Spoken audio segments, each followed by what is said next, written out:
adjustment public hearing for May 13th, 2025. Please stand for the Pledge of Allegiance.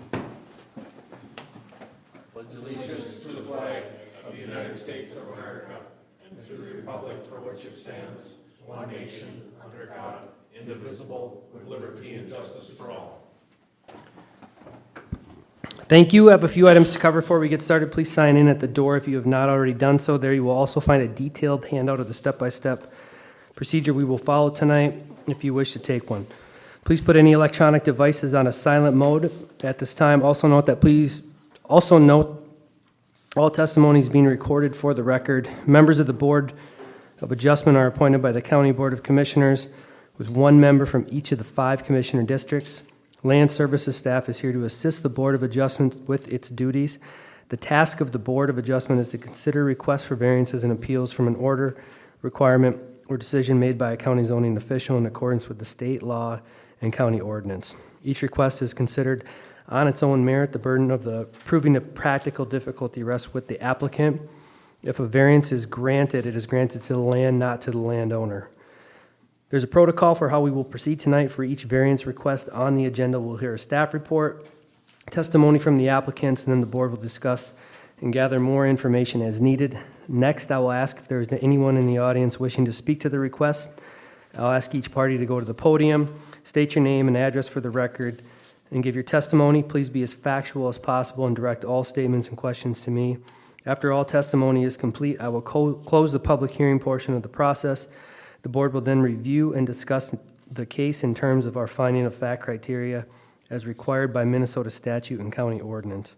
We'll have a series of votes, discuss whether conditions be made, and have a final motion to approve or deny the request based on those findings. After the final vote on your request, you may leave if you wish. And our first agenda item tonight is Ryan and Samantha Garrett. If you could come up to the seats here and state your name and address for the record, please.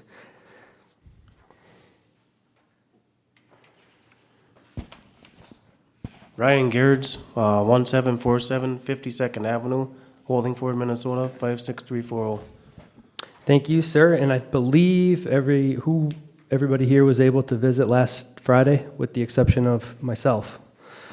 So, okay, and this is the application for the variance to construct a poultry barn within the setback of the side property line.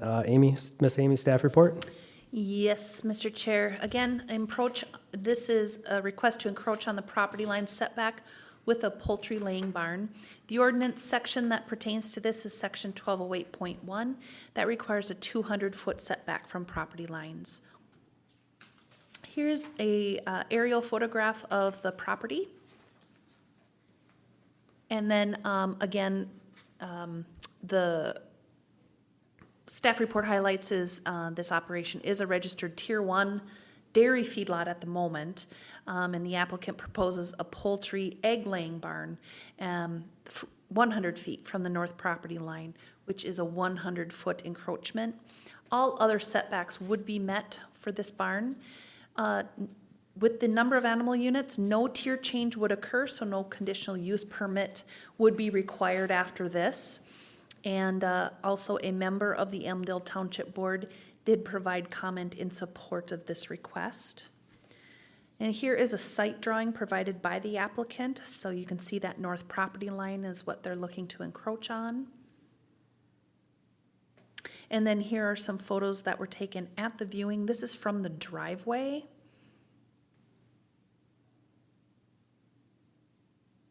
And then the stake in the ground over here is the property line.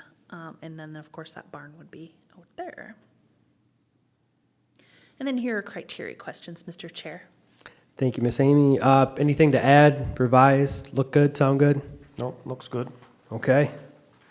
Thank you. I'll open up to the board members for questions, concerns, comments for the staff or applicant. Mr. Chair, Brent? this is a question for Ryan. Ryan, you're proposing to build this and put it within 100 feet of the setback on that sideline. And I think I know the answer to the question here, but I'm going to ask it so that you state it. But who decides the size that building's going to be constructed? Do you, or does Pilgrim? Pilgrims does, yep. Okay, and so you don't have any say really in the size of that structure? Nope, It's just got to be able to fit on your land in order for you to do that? yep, Oh, yep. okay, thank you. Thank you, Brent. Mr. Chair, Clint?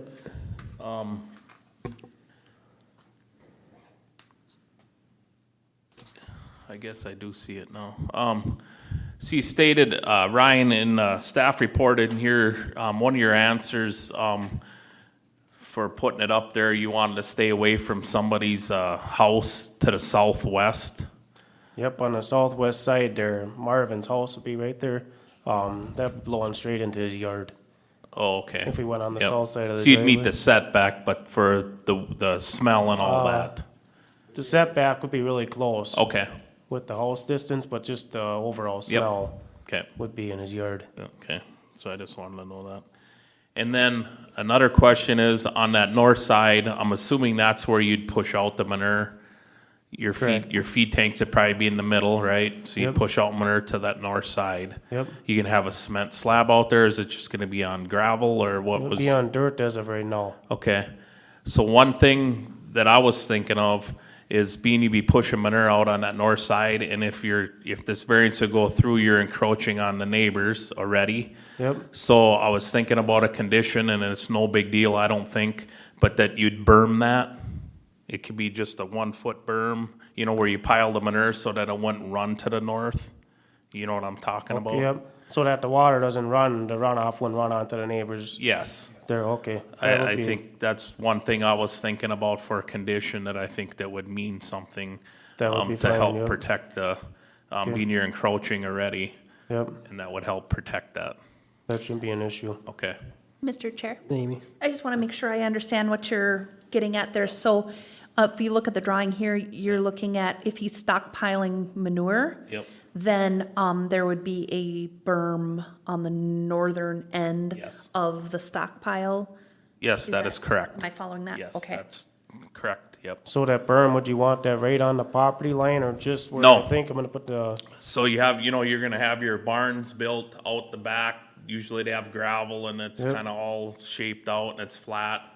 The berm, would be north of the piled manure.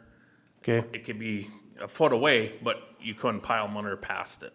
So on the, I put the pile of manure, it'd be on the west side of the barn there. Oh, you're gonna push it on the west side? It'd be on the west side there. Yep. So then if you could just kinda berm around that corner, Okay, that's just, good, yep. just to protect that, you know what I'm saying? Yep, yep, Do you understand that, Amy? So wherever that manure pile is, it would be bermed on the north end of it. The north and around the corner, just if it's in the corner. So you're you containing all understand. of that. The other question I have is, and I think we talked about this at the development review team meeting, but you're looking at a scrape and haul, aren't you? Are you that's what we would transferring like to do manure? if that's what, yep. So best case scenario, you're not gonna stockpile at all. You're going to That's what I'm scrape hoping to, and yep. haul off. So the only time that you're going to stockpile at all is if you're receiving fields for some reason can't take the manure. That, or if I would pick up more land myself, that I want to use the manure for myself. Okay, But always right now, as of right now, I'm gonna get rid of all the manure, so okay, I won't be using any of it, so. okay. Okay. And like I said, I don't think it's that big a deal, but I think it would just add an extra protection for the neighbor. Yep, I mean, you're encroaching a little bit. It could be just a 1-foot high dirt berm around there, so, That'll work, yep. okay. And Mr. Chair, I would think the other thing is your manure stockpile, there wouldn't be any reason why that manure stockpile can't meet the 200-foot setback from the property line. No, that's why I say if I go You on know. this side and back, there shouldn't be no reason whatsoever, so. Okay. Okay, thank you. Mr. Chair, Thank you, Clint. Marv? this question is for Ryan. We talked earlier about the neighbor that is to the north there, and I would assume you had a conversation with that person. Yep, prior to all of this here, I talked to him about it. I never did ask him to write in a letter of recommendation or nothing, so. I Amy, talked to did him. we hear any response or anything from the neighbor from the north either? No. So, okay, I would be good to hear one way or another, but Right. typically when you don't hear anything, it means they're fine with it. Yeah, they were okay with it and stuff, so I just don't wanna bug them again, so. Okay, okay. Thank you.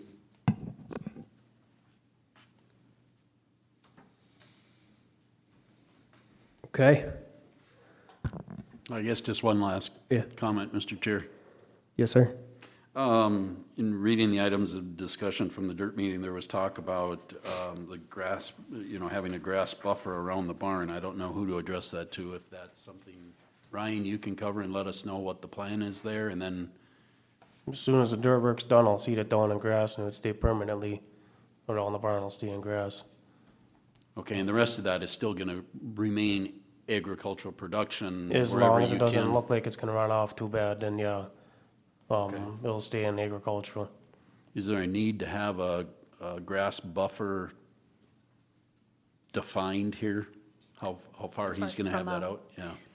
Typically, the Soil and Water Conservation District is the one that generally will address that in the Development Review Team meeting. And when they did recommend buffers in the past, they recommend a 50-foot wide grass buffer is what they have recommended in the past.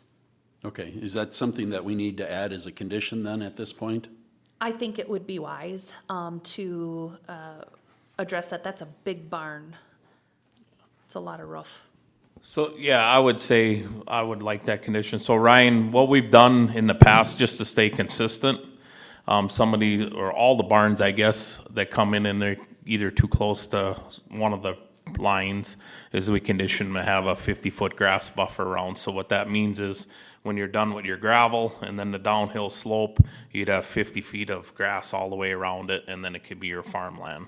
Does that make sense to you? That'll work, yep. Okay, so I would like to add that as a condition, because just to be consistent, what we've done for all these barns. Yep.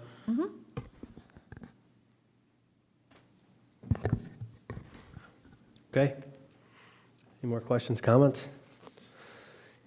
Hearing none, we'll open this part of the meeting to the public. Any public comment? Just go up and state your name to the podium. Any public comment?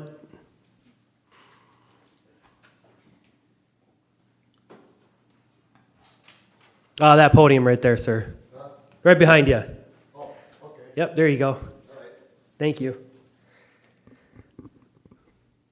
This on? Yes. Yes, sir. My name's Marvin Free. I just live across the road from Ryan. And my main concern was the smell of the chickens, from the exhaust fan, because I live, the southeast of, but where he's got the chicken barn positioned and the exhaust fans are on the north end, it's basically from the northwest wind, it'll go past my field and through the pasture. But I went yesterday, I stopped at another person that had an egg-laying barn years ago. And their house is approximately, I'd say 400 or 500 feet away from the chicken barn. And they said, so if they got a northeast wind, wind would blow right towards their house. And they said the only time they smelled the manure and stuff was when they were hauling manure out or cleaning the barn. So that's basically what I was concerned about. So Ryan and I talked about this earlier, and he showed me where he was going to set everything up and stuff like that. So that's basically my comment. And his field goes kind of slopes kind of a real gradual slope down towards his driveway. So it doesn't, on the other end, like you mentioned, the buffer strip or something, it's basically pretty much all sloped down towards his driveway, except towards the other end, well, then it goes off into the ditch.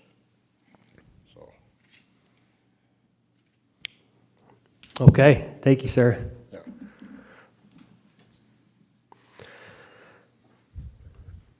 Any other public comment? That's twice. And any other public comment for the third time? Hearing none, we will close this section of the meeting to the public and move on to our finding of fact criteria questions.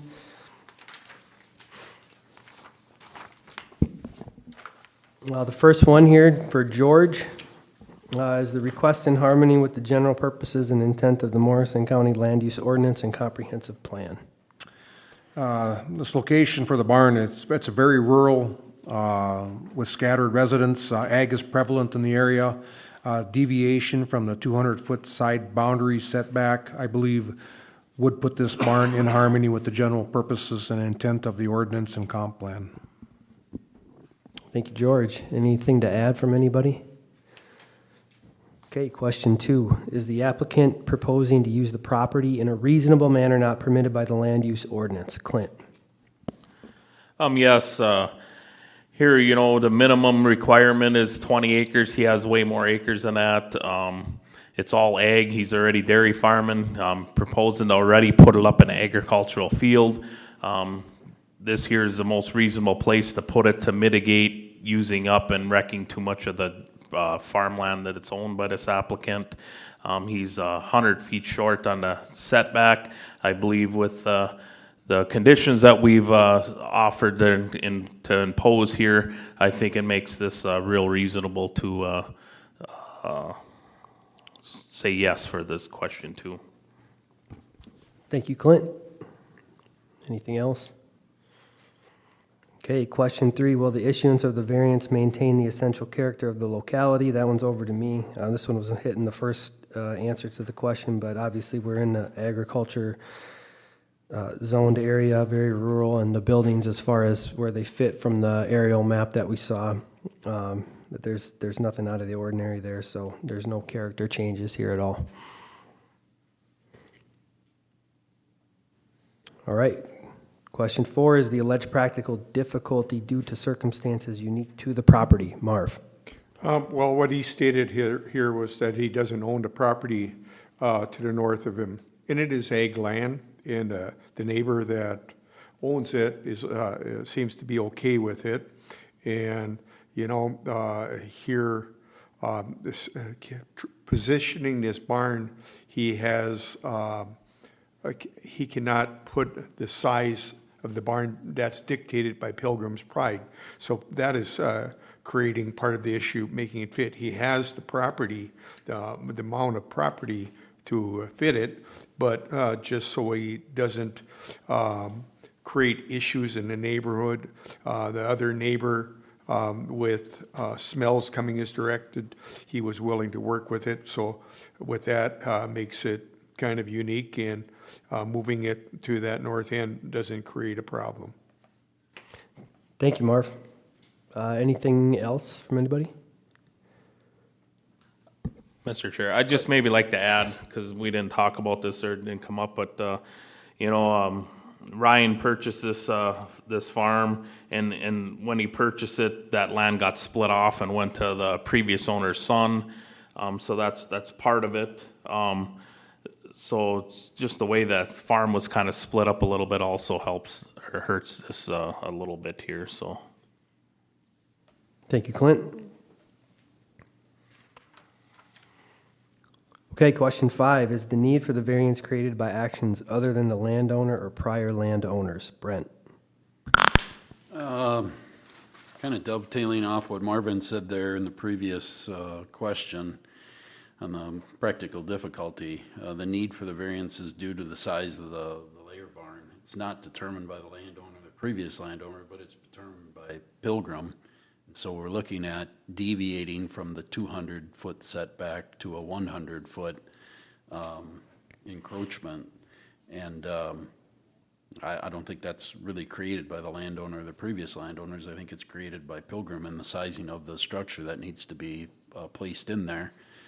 And he's trying to do it with the land that he has, as Clint had said, and the land split that was created, not having an extra 100 feet. Thank you, Brent. Anybody else? I guess I'd just like to add, I think part of it also is the hilly topography there. It does kind of limit what you can do on the whole farm because of the hilly topography. Okay. Thank you, George. Question 6, does the alleged practical difficulty involve more than just economic considerations? George? Yes, I believe so. Placing the barn where he's going to put it keeps the barn farther away from his neighbor to the northwest. It shows that he's being a good neighbor. Location of the facility makes the most sense because it preserves cropland to the south, which is the economic part of this question. Thank you, George. Anybody else? Okay, moving on to the vote, and it sounds like we are voting on all of these questions with 2 conditions. One was berm to what would be the north and west side of that barn after you have everything established, and then the second is the grass buffer with 50 feet, and you're good with both of those? 200 feet away from the property line, you guys want that berm set for the stockpile. I don't know if it was 200, but I think it was just on the north end of wherever. Just on the you- north end and, okay, Right, Yep. so between the stockpile and that north property line. okay, oh yeah, that'll work, yep. okay, perfect. Okay, those 2 conditions, as you're considering your answers to the questions here, your vote, so. Any last comments, questions? Okay, question 1, is the request in harmony with the general purposes and intent of the Morrison County Land Use Ordinance and Comprehensive Plan? George? Yes. Clint? With the conditions, yes. John is yes. Marv? Yes. Brent? Yes. Question 2, is the applicant proposing to use the property in a reasonable manner not permitted by land use ordinance? Clint? Yes. John is yes. Marv? Yes. Brent? Yes. George? Yes. Question 3, will the issuance of the variance maintain the essential character of the locality? John is yes. Marv? Yes. Brent? Yes. George? Yes. Clint? Yes. Question 4, is the alleged practical difficulty due to circumstances unique to the property? Marv? Yes. Brent? Yes. George? Yes. Clint? Yes. John is yes. Question 5, is the need for the variance created by actions other than the landowner or prior landowners? Brent? Yes. George? Yes. Clint? Yes. John is yes. Marv? Yes. Question 6, does the alleged practical difficulty involve more than just economic considerations? George? Yes. Clint? Yes. John is yes. Marv? Yes. Brent? Yes. Of all of the questions answered in the affirmative, is there a motion to approve the request with the conditions? Mr. Chair, I'd make a motion that we approve this variance with the 2 conditions. I'll second that. Motion was made by Clint and seconded by Brent to approve the application or the variance with the 2 conditions. All in favor, say aye. Brent? Aye. George? Aye. Marv? Aye. Clint? Aye. John is aye. Your variance request has been approved. Thank you. Okay, now when this is, done and stuff, who comes and do I call you guys to come out and check these conditions, or what happens, or how do you do that? So your next step is you're gonna work with the feedlot officer, Colette, Yep. to build the barn, get the permitting for that. And then, once the barn is done and you have everything seeded and all of that, then you would wanna let Colette know. And then she'll come out and verify that you've got that Okay. buffer installed, okay? Okay, So just continue to work with Colette. okay, thank you. Good Thank luck you. with it. Good luck. Thanks, Ryan. I can go. Yes, sir. See you We'll guys. milk them cows. All right. New or old business, Amy, on to the next agenda item? Mr. Chair, I just have a quick question for Sharon because George asked me before the meeting. We have just one item for the next, okay, so just one item for the next one. Is it a variance? Type 3 septic. So, that's the only variance we'll have. Otherwise, no, I don't have any new or old business. Okay. Mr. Chair? Any comments, revisions for the previous April 29 minutes? Or can I get a motion? I thought they looked pretty good. I'll make a motion to approve them. Okay, second. I'll second. Motion was made to approve and seconded by Clint. All in favor, say aye. Brett? Aye. George? Aye. Marv? Aye. Clint? Aye, John is aye. Minutes approved. All right. Mr. Chair, I make a motion that we adjourn. Is there a second? I'll second it. Okay, motion made and seconded. All in favor, say aye. Aye. Aye. Aye. Aye. Aye. Meeting adjourned at 6:34 PM.